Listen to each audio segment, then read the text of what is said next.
Hello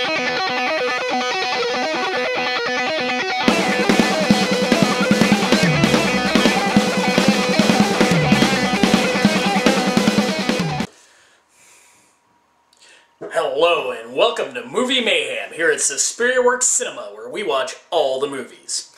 Today we got another entry in our director series on Bruno Mattei. I kind of missed this one. Somebody messed with my collection and got this one out of order. This is Sesso, Perverso, Mondo, Violento.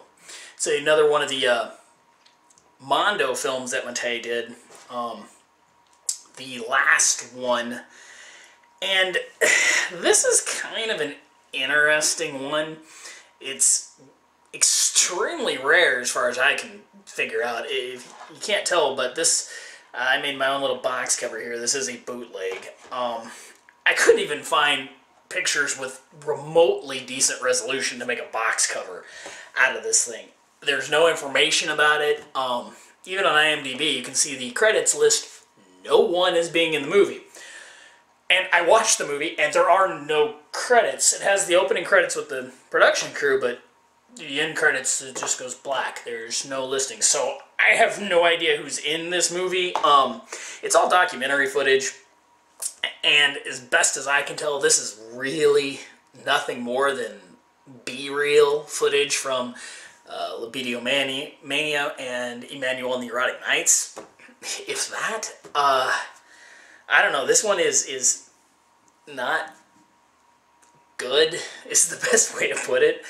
I even have a very hard time believing Mattei even edited this. I believe he did direct it in as much as he shot the footage when he was filming for the other two movies, but the editing on this thing, or at least on the version I have, is extremely erratic. It makes no sense.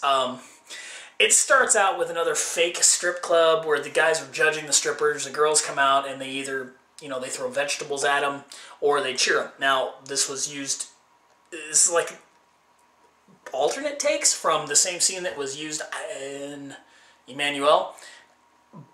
And it's hard to explain it. I mean, this is just a Mondo movie, but it's a bad Mondo movie. It goes to another part where you got a street hooker and her pimp, and they're trying to pick up different guys, but you don't ever see anything. I mean, there's some nice boob shots here and there, but nothing like the other ones. The narrator is just some boring guy with a voiceover. There's no cut between like Libido Mania, and you don't have Laura Gimser like Emmanuel. And they got a decent like bubble bath wrestling scene, which is kind of cute and sexy. There's just nothing. There's nothing way out there like the other ones. The interview with the porno star segment is revisited here, and it's a bunch longer takes and more outtakes. If I was making a deluxe package, this would be essentially a bonus feature of another movie. It's not something. It's not really a movie by itself. It ends with like a 10-minute softcore erotic dance thing going on. I'm not sure. It's really hard to talk about this movie. I just want to include it for completeness sake. Since it is one of the more rarely seen ones, there was really nothing of interest in the movie. It runs a full 90 minutes, but instead of where you had Libido Mania, which was just like a machine gun of scene after scene after scene with, this brilliant editing, you have here is long scenes of not much happening. I mean, you get some boob shots, but again, you've seen parts of all these scenes in the other movies. And then they cut with a lot of the tribal scenes that were, you see some of the real footage in like Hell of the Living Dead and other stuff.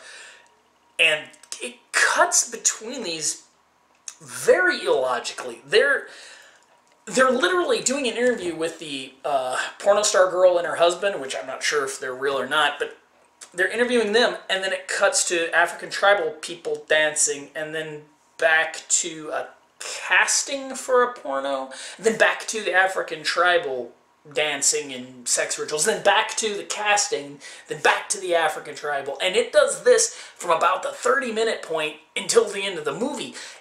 Like, someone was literally just maniacally cutting back to this African tribal scene, which, again, it's just real footage, and you can tell that it doesn't go. It doesn't even make sense, except they have the final scene where some blonde girl talks to the African tribal guy and then goes in with him, which really was reminiscent of the Hell of the Living Dead scene, except it was a different girl.